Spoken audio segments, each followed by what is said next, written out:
46. We'll read the entire psalm. God is our refuge and strength, a very present help in trouble. Therefore will not we fear, though the earth be removed, though the mountains be carried into the midst of the sea, though the waters thereof roar and be troubled, though the mountains shake with the swelling thereof. Selah. There is a river, the streams whereof shall make glad the city of God, the holy place of the tabernacles of the Most High. God is in the midst of her, she shall not be moved. God shall help her, and that right early. The heathen raged, the kingdoms were moved. He uttered his voice, the earth melted. The Lord of hosts is with us. The God of Jacob is our refuge. Selah. Come, behold the works of the Lord, what desolations he hath made in the earth. He maketh wars to cease unto the end of the earth. He breaketh the bow, and cutteth the spear in sunder. He burneth the chariot with the fire. Be still and know that I am God. I will be exalted among the heathen. I will be exalted in the earth.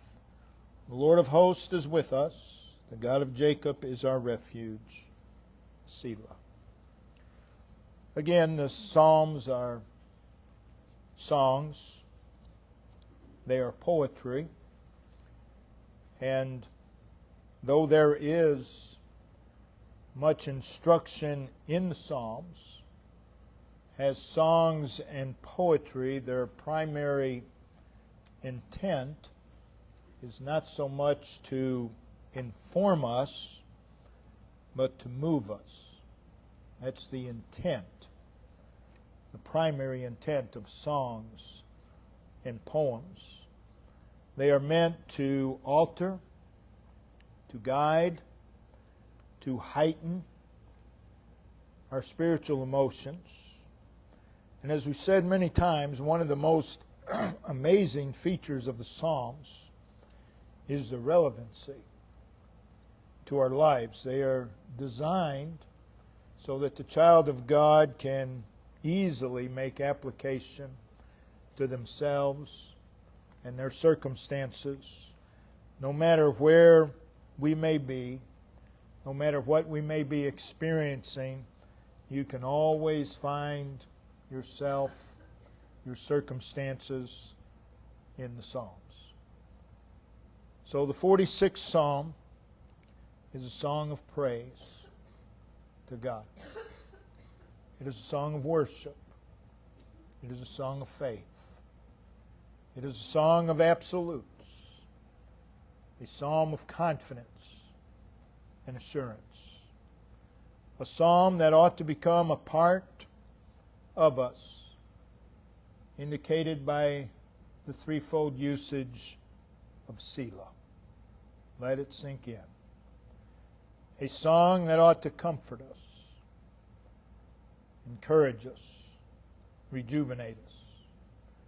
The arrangement of the song in verses 1 through 9, the psalmist declares with a tone of conviction and much assurance wonderful and glorious things about God. And he does so in a very orderly manner. But in verse 10, and we've preached from this verse many times, that arrangement, that flow, is interrupted. Verses 1 through 9, the psalmist is speaking. But when we come to verse 10, God is no longer being spoken of, but God is speaking. God is speaking. So God interrupts. The psalmist, he's not speaking now. He's hearing. God interrupts by saying, "Be still and know that I am God." He interrupts to give reminder of himself. I believe God does that all the time.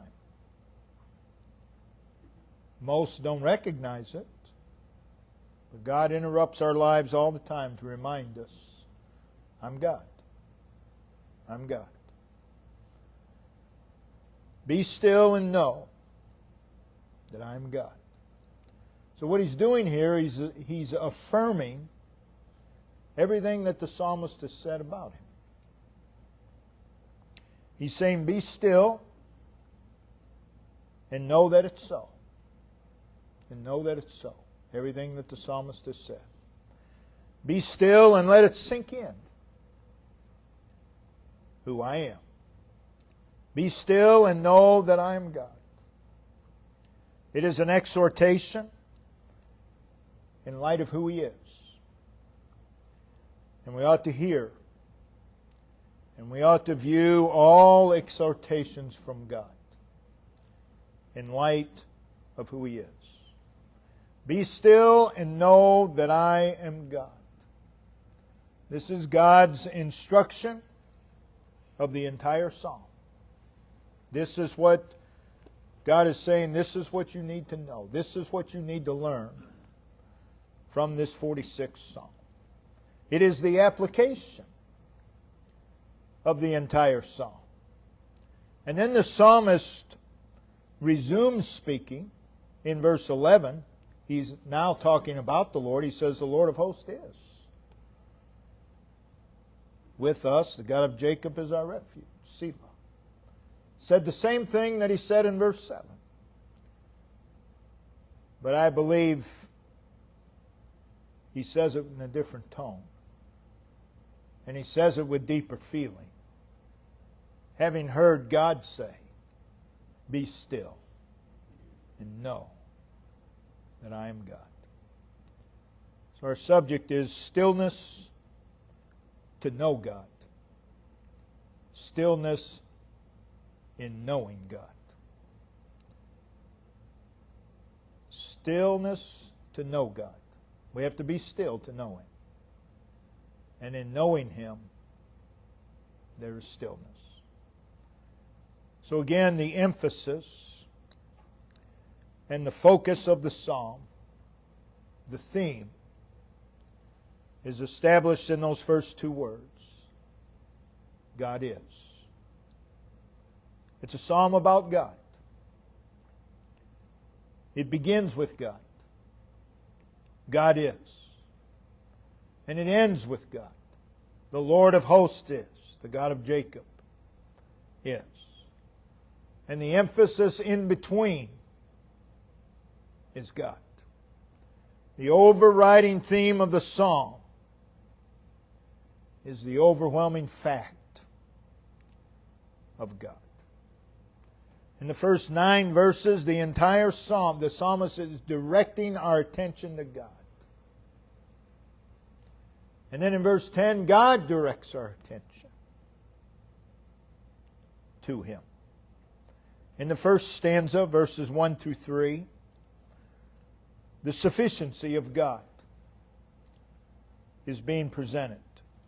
The fact that He is our everything. He's everything I need. And then Selah. Let it sink in. Let it sink in. In the second stanza, verses 4 through 7, you have the security of God that we have, the security that we have in God. And then again, Selah. Let it sink in. In the third stanza, verses 8 through 11, you have the supremacy of God. And then again, Selah. So the psalm does not begin, does not end, and does not stop in between beginning and end with the storm, with the danger, with the need, with the weakness, with the inability of man. That's not where it ever stops. But it is God is.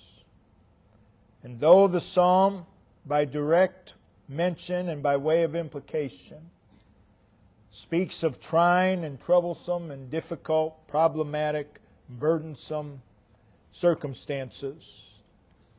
That which would cause great anxiety and dread and panic. Those are never, not one place in the psalm, are those the focus or the emphasis. Verses 2 and 3 again, there's the earth removed, there's the mountain carried into the sea, the other mountain shaking. But that's not the emphasis.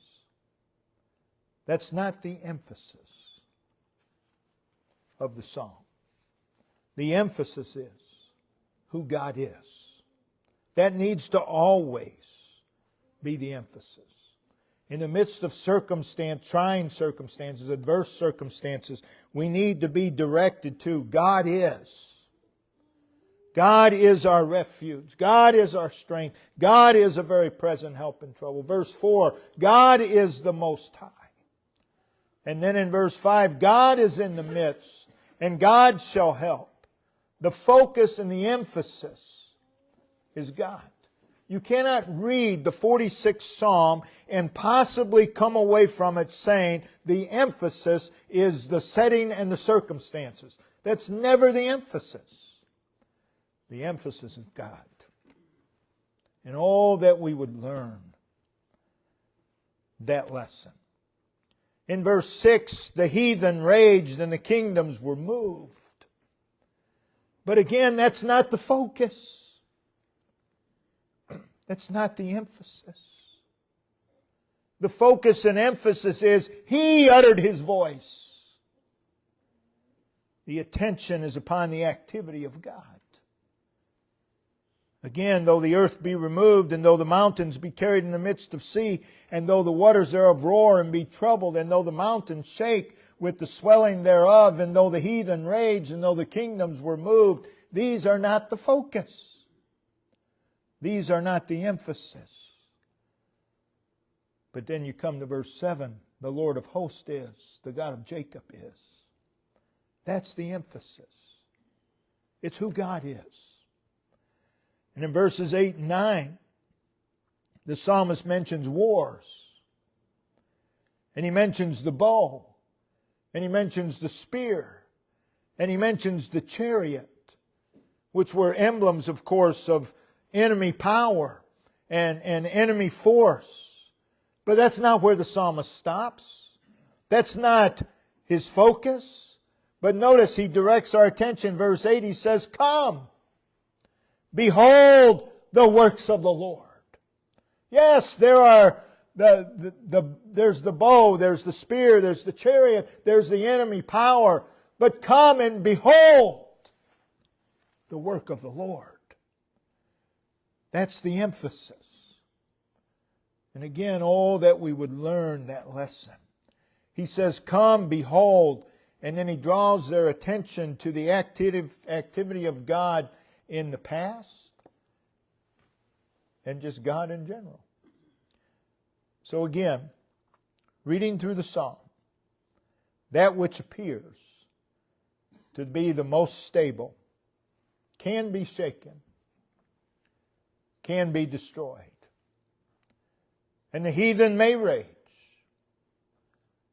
And the kingdoms, which once were strong, can be removed. But that's not the emphasis. That's not the focus. The emphasis and focus is not what can possibly happen. That's where a lot of people put the emphasis and focus. Well, what if this happens? Well, what if this happens? That's not where the emphasis is to be. Nor is the emphasis and focus on what is happening. The emphasis and focus is God is. God is. So again, reading the psalm, you do not come away with your thoughts centered upon that which is problematic, that which is burdensome. But God is. God is. You would have to try to come away from reading this psalm focused upon the circumstances. You'd have to try to do that. You'd have to do that on purpose. And that's how people live their lives. That's what they focus on. What if? What if? Oh, what's happening now? That's never to be the focus. I'm not saying we're not to have some concern. That's not what I'm saying. But it's never to be the emphasis. It's never to be the focus. Don't remove God from the scene. And then we see God in the psalm. Again, 19 references to God, including pronouns.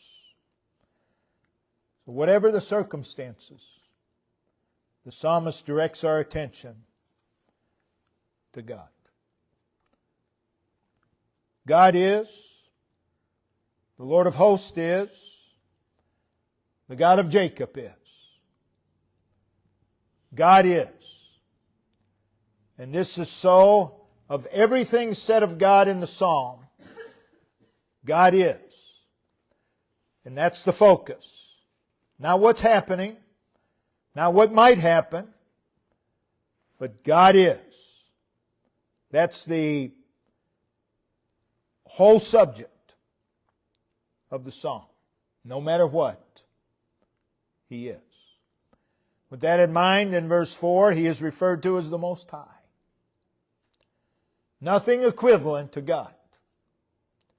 Nothing higher than God. He is the Most High. Doctrinally, you and I believe that He is the Most High. But is that our focus? Is that our practice in everyday life? Is that the focus of our thoughts? Is that the focus of our opinions? He's the most prominent. Is He? In our lives? He's the most influential. He's the most powerful. Verse 6, there's the power of His voice. He uttered His voice. The earth melted. He's looking back in history. And He says, God. You look back in history. God is to be the emphasis. Verse 7, verse 11. The God who is. The God who is the Most High. He is the Lord of hosts. That is, He has all authority. He has all control. He reigns supreme. There's never a time when that's not so. Nothing can threaten or shake His reign. Also in verse 7 and 11, the God who is the Most High, is the Lord of hosts. And He is the God of Jacob. What a wonderful title, the God of Jacob. That speaks of the fact that He's a God of patience. He's a God of long suffering. Every single one of us, every human being walking the earth, is proof that God is patient, that God is long suffering, and that God is compassionate. The God of Jacob is the God who can overhaul and transform lives. God can. God can. People will say, well, people don't change, and that's true for the most part. But God can change anybody. God can overhaul and transform lives. He's the God of transforming power. He's the God of Jacob. The God of Jacob is the one who brings a sinner to the end of themselves and puts them in a position of surrender. That's what He did to Jacob. This God who always is who He is active. Verse 5, God shall. Verse 6, He uttered His voice. Verse 8, the works of the Lord. In verse 8, He hath made. In verse 9, He maketh, He breaketh, He cutteth, He burneth. And then in verse 10, I will be I will be. This is God speaking. I will be exalted. So throughout the psalm, God is seen working in the past, in the present, and in the future. Which tells us this: God is no distant, indifferent spectator, with his hands tied by the whims of puny man. God is relevant to our lives. And this is manifested by the use of personal pronouns used in reference to God in the 46th Psalm. Verse 1, our. Verse 7, 11, we. Verse 2, her, she. Verse 5, us. It's all relevant to us. So we see all through the psalm, He's what we need. He's our refuge, our place of protection, our hiding, our safety, our supply. He's our strength. He's our help. It's in Him that we find support and relief and deliverance and provision and enablement. So God is what He is, and who He is applies to our life. That brings us to verse 10. Again, in verses 1 through 9, there's a very orderly flow, a progression of thought concerning who God is. But then in verse 10, that's all interrupted, and God speaks. A God interruption. A God interruption. The psalmist, verses 1 through 9, had confirmed doctrinal truths about God. But here, God affirms. God affirms these truths. There is a command. God says, be still. Be still. That is, calm down. Calm down. Be still.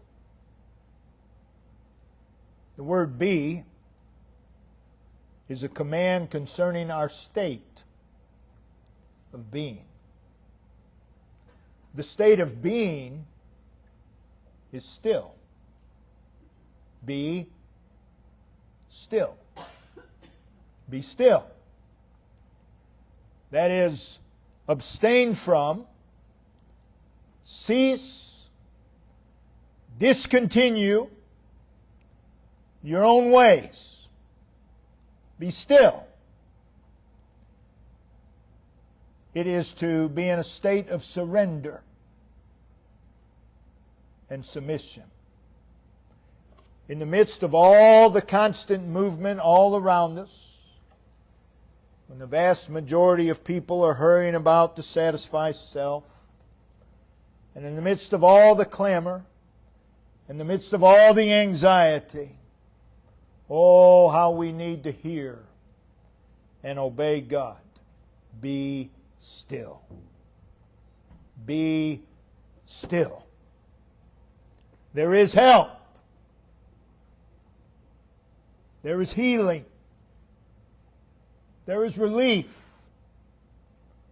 There is joy. There is fulfillment. There is encouragement in those words. Be still. It is a command to take our proper place before God. You realize all the problems that would be solved, the problems that would not even exist if mankind would just take their proper place before God. You wouldn't have the problems. Be still. Take your proper place before God. That's how we enjoy God. That's how we enjoy life. Be still and know that. So there is a call here to be something. There is a call here to an awareness as well. Be still and know that. The word that introduces something very specific. Be still and know that I am God. I am God. We're to know that. We're to recognize that. We're to be aware of that. He's God. As we've said many times, He's God, we're not. We're not. And people say all the time, well, if I was God, well, thank God you're not. I mean, who do you think you are if I were God? It's a call to an awareness. It's a call to recognize and know. Be still and know that I am God. Recognize and be aware that I am God. Now, to know can refer to confidence. It can refer to persuasion and certainty. God is saying, be still. Be confident. Be absolutely persuaded. Be absolutely certain. Absolutely assured that I'm God. That I am God. Now, in order to know that, it requires that we be still. That's what he's saying. Be still and know that I'm God. It doesn't just say, know that I'm God. It says, be still and know that I'm God. This knowledge of God requires us to be still. To be still and know that I am God. Is it not a call to faith? Again, we need to hear these words all the time. When we lose sight of God in our circumstances, we need to hear these words. Know that I'm God. It's a call to faith. It's a call to believe when He says, I am God. It is called to focus upon I am God. As you read the 46th Psalm, the psalmist believed and he knew that God was God. And we believe and know. But when God says, be still and know that I am God, that's a call to a greater awareness of who He is. And oh, how we need a greater awareness of I am God. I am God. I can get pretty upset over all the nonsense that's being spewed today. And it won't help me any. That won't help me. Won't solve any problems. But when God says, be still and know that I'm God, there's the answer. There's the answer. Again, it's a call to a greater awareness of God. Is it not a call to a greater reliance upon God? A greater dependence upon who God is.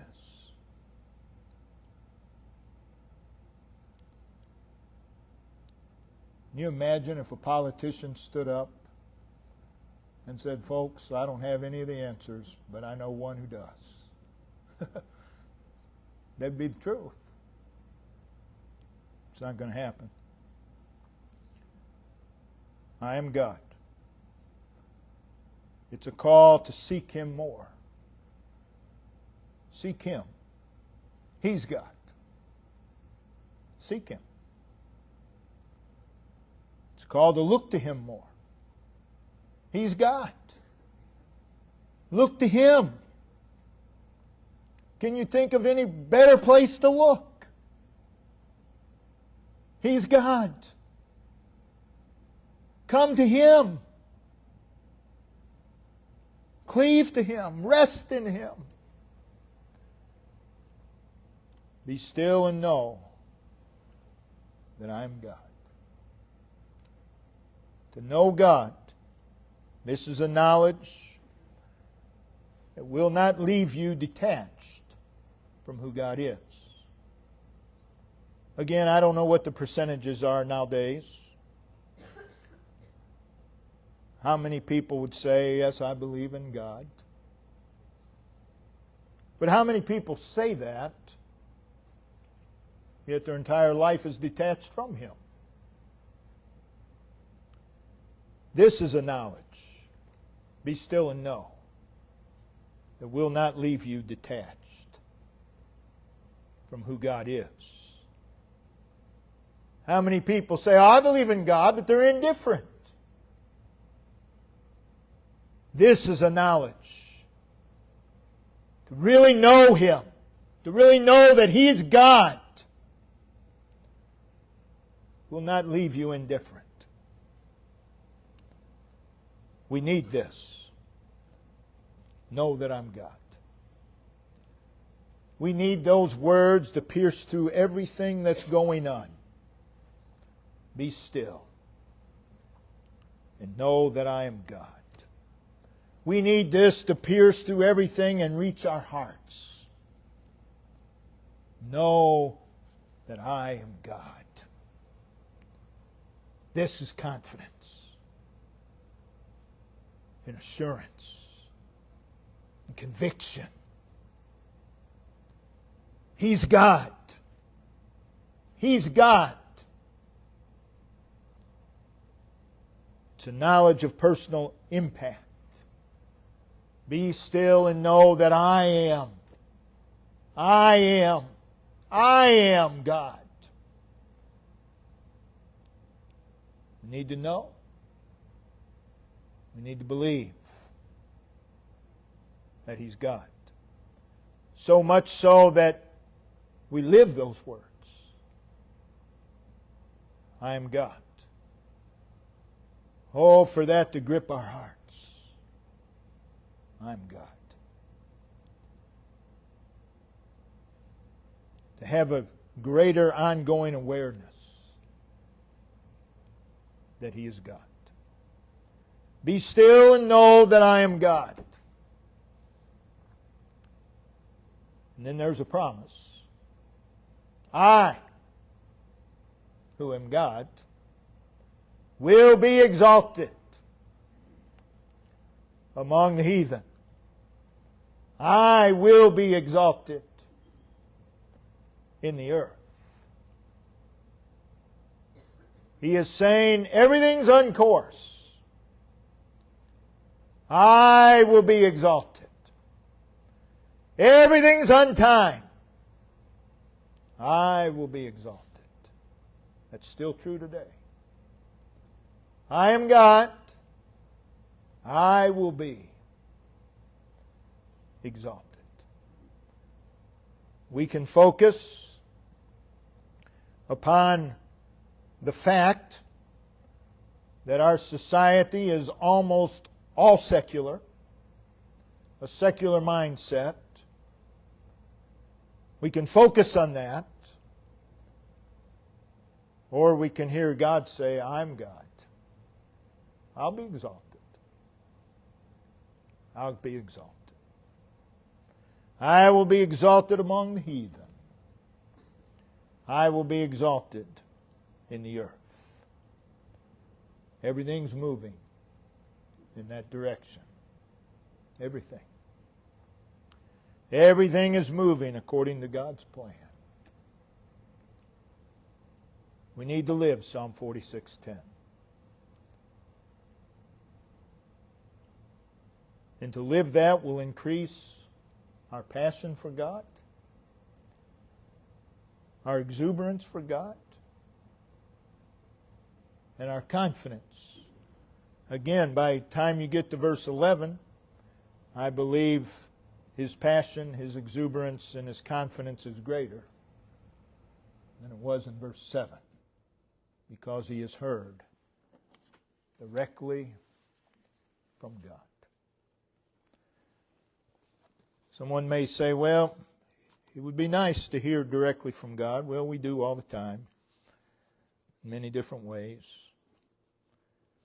But if you were to hear directly from God, what would he say? I believe he would say what he just said. I'm God. I'm God. Which by way of implication is you're not. I'm God. So read verse 10 over and over. Be still and know that I'm God. It's a call to faith. It is a call to live the victory that God is. We don't like a lot of things.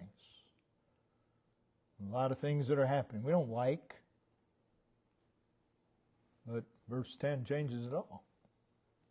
Be still